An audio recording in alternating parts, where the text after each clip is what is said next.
Assalomu alaykum kichik do'stlar. Bugungi anglaydigan cho'chkimiz Paqaning uy ko'chishi.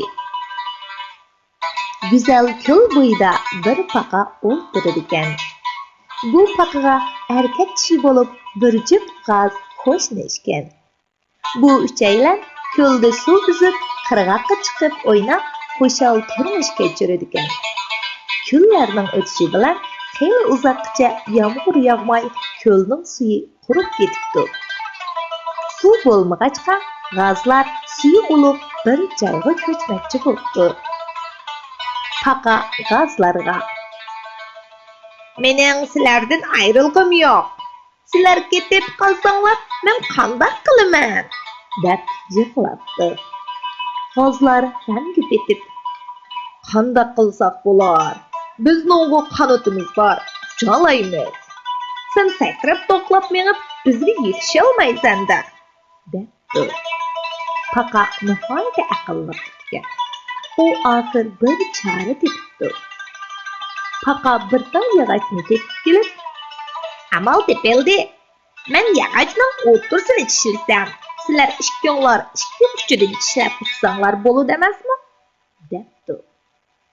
G'azlar Paqaning gapini anglab, qo'shniligida g'aqillab: "Raq, raq.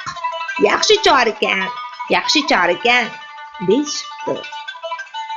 Shuning bilan ikki g'az yog'ochning ikki uchini tishlabdi. Paqa yog'ochning dal o'ttirsini tishlabdi. Ikki g'az paqani ilib birlikda uchibdi. Ular bir kanatdan uchib o'tibdi. Kishilar ularni ko'rib: "Qaranglar, g'ozlar paqani ilib uchibdi. G'ozlar nima degan aqlliq, ha?" deb yonqirishibdi. Paqa ularning gapini anglab: "Bu amalni men o'ylab topgan bo'lsam, nemishqa g'ozlarni aqlliq deydi?" deb norozi bo'ldi. Ular yana bir kanatdan uchib o'tibdi. Kishilar ularni ko'rib: "G'ozlar nima degan aqlliq? Shundoq yaxshi amalni o'ylab topdi emasmi?" deyishibdi.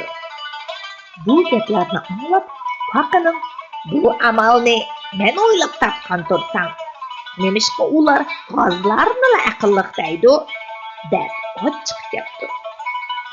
G'ozlar ucha uchinchi kanatdan o'tganda, kishilar yana g'ozlarni maqtashibdi. "Qaranglar, g'ozlar Paqani ilib uchibdi. G'ozlar nima degan aqlliq, ha?" deb varqirishibdi.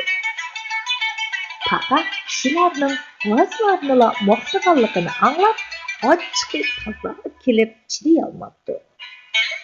Paqa chidab turolmay: "Bu amalni men o'ylab topgan" deb varqirabdi. Kim bilsin, Paqa endi og'zini ochishiga osmondan yerga tushib ketibdi. Kichik do'stlar, bugungi cho'chkimiz mushu yergacha. Allohga omonat.